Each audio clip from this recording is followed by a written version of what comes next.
નમસ્કાર વિદ્યાર્થી મિત્રો, જય રાજાના. ધોરણ 5 વિષય ગણિતની અંદર સ્વાગત છે તમારું. પાંચમામાં ગણિતમાં ચેપ્ટર નંબર 12 સ્માર્ટ ચાર્ટ્સ. એટલે તમે કેટલીક વાર રેખાઓ વડે બરાબર અલગ અલગ વિવિધ પ્રકારના આકૃતિઓ વડે વિવિધ પ્રકારના જે તમને આપેલા હોય છે જે આકારો એના વડે તમે અલગ અલગ ચાર્ટ્સ બનાવતા હોવ છો. તો ચીંચી અને મિયાઉ મિયાઉ યામિનીએ પ્રાણીઓ અને પક્ષીઓ પર પ્રોજેક્ટ કર્યું અને તેના વર્ગના પ્રત્યેક વિદ્યાર્થીને તેને ગમતા પાલતુ પ્રાણી વિશે પૂછ્યું. તેણે દરેકના ઉત્તરની નોંધ માટે આવૃત્તિ ચિહ્નો અલગ અલગ પ્રકારના આવૃત્તિ ચિહ્નોની એમને નોંધ રાખવાની શરૂ કરી અને એની નોંધની મદદથી એમને અલગ અલગ ઉદાહરણો બનાવ્યા. જો કોઈ વિદ્યાર્થીએ બિલાડી કહ્યું હોય તો તેને કોષ્ટકમાં ચાર્ટમાં બિલાડીની સામે એક રેખા ખેંચી, બીજો વિદ્યાર્થી ફરીથી બિલાડી કહે તો બીજી લીટી ખેંચી. એમ કરતાં કરતાં આ રીતે તમે જોઈ શકો છો. આ રીતનો જે આકાર છે તો એમાં જોઈએ એક બિલાડી, બીજી, ત્રીજી, ચોથી, કોઈ બોલે પાંચમી તો એના માટે આમ 5. આ રીતે 5 બિલાડીઓ માટે આ રીતનો એમને એક ચિહ્ન બનાવ્યું. બધામાં 24 વિદ્યાર્થીએ તેમને પાલતુ પ્રાણી બિલાડી કહ્યું.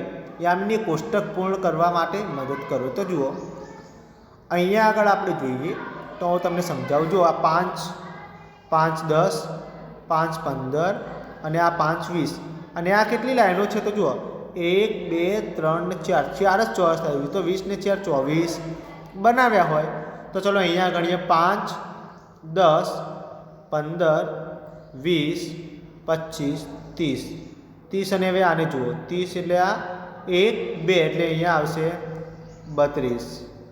હવે એવું અહીંયા 5 અને 10, 5 ને 10 કઈ રીતે થાય ખબર ના પડે. જો ધ્યાન રાખો, જો એક પ્રાણી માટે 1, બીજા માટે આ 2, ત્રીજા માટે 3, ચોથા માટે 4 અને પાંચમો હોય તો આ રીતે 5. તો આ રીતે દોર્યા. તો ચલો અહીંયા આવશે 10.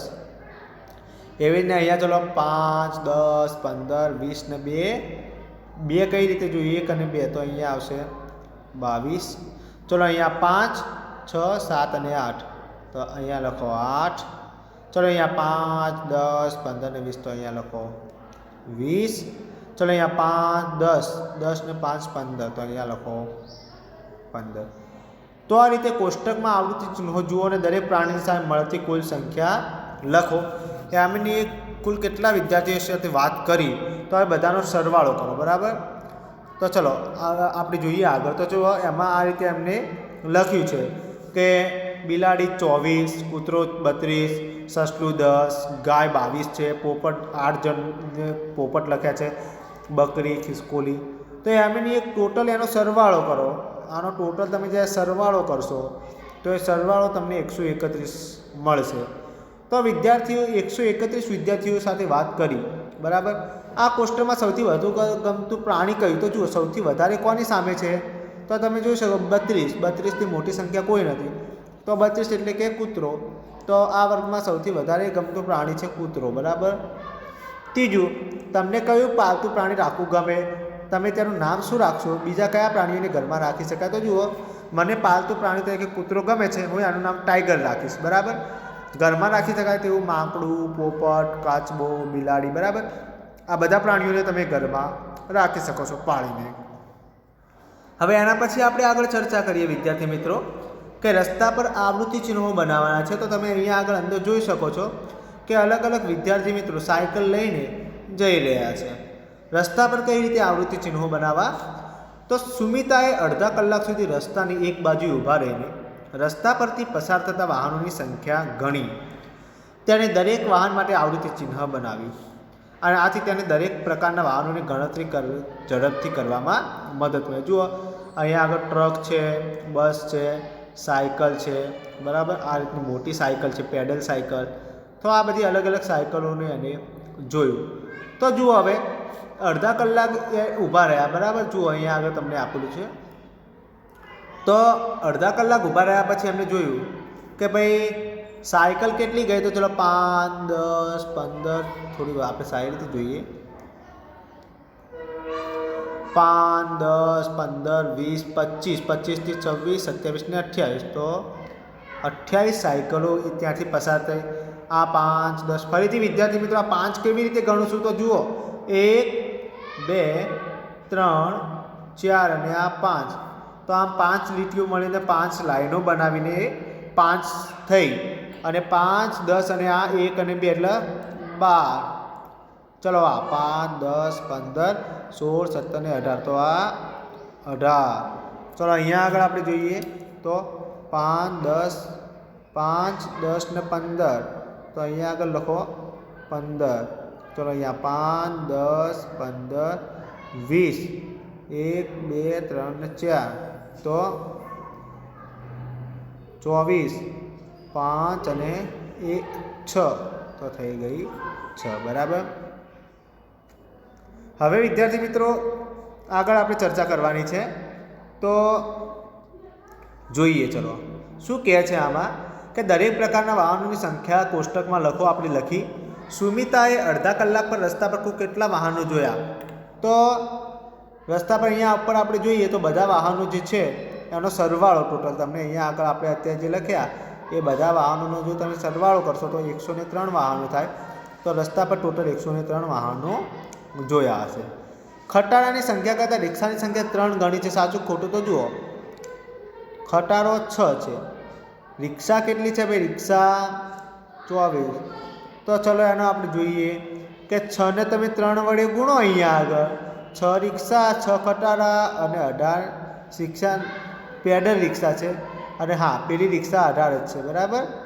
આ પેડલ રિક્ષા છે. આપણે આ રિક્ષાની વાત ચાલે છે. તો રિક્ષા 18. ચલો તો 6 તરી 18 તો આમ 6 તરી 18 થાય છે. ચલો વધુ 7 ખટારા માટે તથા 2 બસ માટે આવૃત્તિ ચિહ્ન મૂકો. તો 7 માટે મૂકવા હોય તો જો 1, 2, 3, 4 અને 5, 6 આ 6 અને આ 7 અને વધુ 2 બસ માટે 1, 2 તો આ રીતે ચિહ્નો મૂકી શકો છો. ચલો હવે આગળ આપણે ચર્ચા કરીએ વિદ્યાર્થી મિત્રો. તો આ તો તમે જોયું. હવે એની પછી એક જાતે કરો. તમારી સોસાયટીનો એક આંટો લગાવો. તેમાં તમે કેટલા વિવિધ પ્રકારના વૃક્ષો જોયા તે શોધી કાઢો.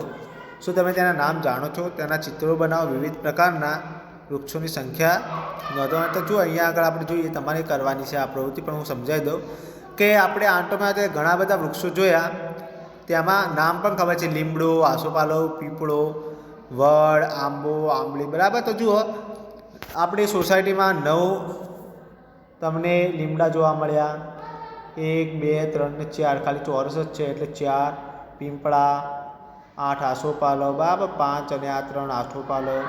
એક મોટો વડલો જોવા મળ્યો. 1, 2 અને 3 તમને આંબા જોવા મળ્યા અને એક આંબલીનું ઝાડ જોવા મળ્યું. ટોટલ 9 + 4 + 8 + 1 + 3 + 1 એટલે ટોટલ 26 વૃક્ષો તમે તમારી સોસાયટીમાં જોયા હશે. હવે એનાથી આગળ વિદ્યાર્થી મિત્રો આપણે મદદગાર હાથ વિશે જોવાનું છે. તો પર્યાવરણના તાસમાં શિક્ષકે વિદ્યાર્થીઓને પૂછ્યું કે તેમના માતા પિતાને ઘરના કોઈ કામમાં મદદ કરે છે? તો ત્યાંના વિવિધ ઉત્તરો મળ્યા. વિદ્યાર્થીઓએ તેઓ જે કામમાં માતા પિતાની મદદ કરતા હતા તે કામના નામ લખ્યા. શિક્ષકે ઉત્તરો એકઠા કર્યા. પર્યાવરણ ઘરકામમાં મદદ બાળકોની સંખ્યા તો જુઓ 47 વિદ્યાર્થીઓ એવા હતા કે જે બજારે જતા હતા કામ કરવા માટે. કોઈક વસ્તુ લાવ્યું હોય તો 15 વિદ્યાર્થી એવા હતા એટલે એવું એમાં કોઈ છોકરી હોય છે છોકરા જે વાસણ સાફ કરતા હતા. 3 વિદ્યાર્થી એવા હતા જે કપડાં પણ ધોતા હતા.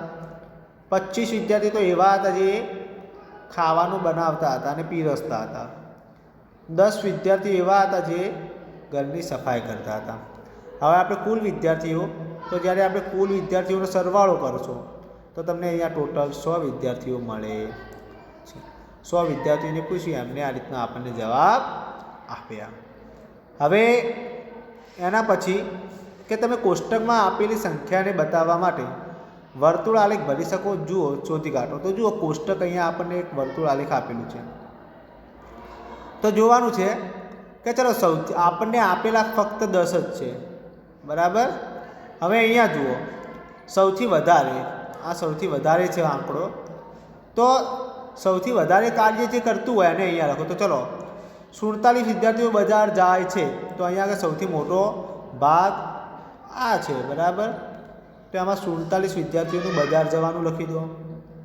એના પછી મોટું કયું છે? 25 સંખ્યાવાળું 25. તો ચલો 25 ખાવાનું બનાવે છે. 15 વાસણ સાફ કરે છે, 3 કપડાં ધોવે છે, 10 જણ ઘરની સફાઈ કરે છે. ચલો, ખાવાનું બનાવવા અને પીરસવામાં મદદ કરતા વિદ્યાર્થીઓની સંખ્યા, કુલ સંખ્યામાંથી ત્રીજા. જો ખાવાનું કેટલા બનાવે છે? બરાબર 25 જણ. તો જુઓ ટોટલ આપણી પાસે કેટલા છે ભાઈ? 100. એમાંથી 25 જણ ખાવા બનાવે છે, તો 25 ભાગ્યા 100 કરી દો. બરાબર, એટલે ચલો સોરી 100 જણ છે, એમાંથી 25 કરી દો, તો 25 ચોક 100, તો ચોથા ભાગના. કયા ભાઈ? કુલ વિદ્યાર્થીના ચોથા ભાગના ખાવાનું પીરસવામાં મદદ કરે. જો 100 છે અને એમનો ભાગ શોધો છે, 1/4. કેટલા વિદ્યાર્થીઓ? 25. કુલ કેટલા છે? નીચે આવશે 100, 1/4, એટલે ચોથા ભાગના વિદ્યાર્થીઓ મદદ કરે છે. બરાબર. હવે ચલો, તમે કોષ્ટકમાં આપેલી સંખ્યાને બતાવવા માટે પડતું આપણે આ કરી દીધું કાર્ય. હવે મહાવરો. શાળા સમય પછી તમારા 10 મિત્રોને પૂછો કે શાળા છૂટ્યા પછીના સમયમાં તેઓ શું કરવાનું સૌથી વધારે પસંદ કરે છે. તો ચલો આપણે ઉપર જોઈએ. તો શાળા સમય પછી 4 વિદ્યાર્થીઓ અમારા એવા હતા જેમને ટીવી જોવાની પસંદ છે. એક વિદ્યાર્થી ફૂટબોલ રમવા જાય છે. એક વિદ્યાર્થી વાર્તાની ચોપડી વાંચે છે. 2 વિદ્યાર્થીઓ તરત જ આવીને ગૃહ કાર્ય કરે છે. એક વિદ્યાર્થી ક્રિકેટ રમવા જાય છે. એક વિદ્યાર્થી તો આવીને થાકે પાકે ઊંઘી જાય છે. કોઈ વિદ્યાર્થી એવા છે કે જે સિંગિંગ એટલે કે ગાવામાં, નાચવામાં જાય છે. બીજા કોઈ ક્લાસ કરે છે. તો આમ અલગ અલગ વિદ્યાર્થીઓની અલગ અલગ પ્રવૃત્તિ હોઈ શકે છે. બરાબર વિદ્યાર્થી મિત્રો, હવે આપણે આગળ ચર્ચા કરીએ. બરાબર.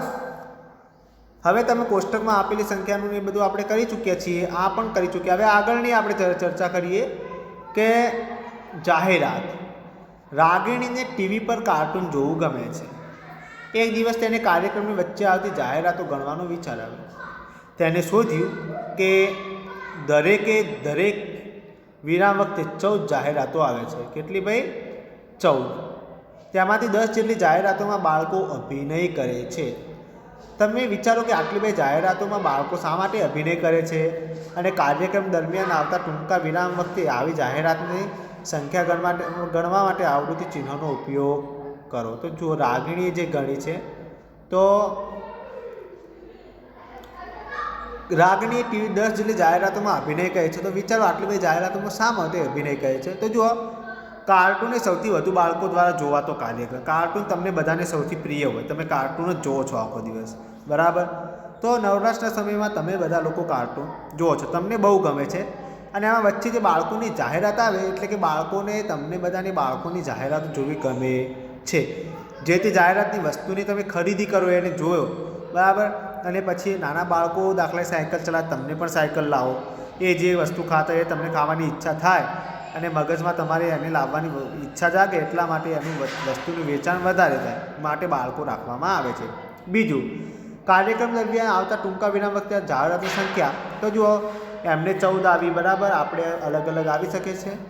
14 માટે આ 5, 10 અને આ 4, 14 એમ આ રીતે ગણાય છે. શું સમાચાર દરમિયાન જાહેરાતો આવે છે? હા, સમાચાર દરમિયાન જાહેરાતો આવે છે. હવે જુઓ, તમારા મનગમતો ટીવી કાર્યક્રમ જુઓ, ત્યારે દરેક વિરામ વખતે તો જુઓ, પહેલા વિરામ વખતે ટોટલ 5 જાહેરાતો આવી, બીજા વખતે 7, ત્રીજા વખતે 8 અને ચોથા વખતે 3 જાહેરાતો આવે છે. બરાબર વિદ્યાર્થી મિત્રો, આ જાહેરાત જોયું આપણે. એના પછી હવે આપણે જોઈએ કે સમાચાર દરમિયાન જાહેરાતો આવે છે. તો હા, હવે જો તમે મનગમતો ટીવી જુઓ, એ વખતે આપણે જોયું, તો એ વખતે તમારા મનગમતા ટીવીમાં તમે આટલી જાહેરાતો ગણી. વિદ્યાર્થી મિત્રો, આટલા સુધી આપણે રાખીએ છીએ. હવે પછીનો ટૉપિક છે ગરમ કે ઠંડુ. એને આપણે અલગ અલગ પાઈ ચાર્ટને બનાવીને શીખવાનું છે. તો હવે પછીના લેક્ચરમાં શીખીશું. જય રાજારામ.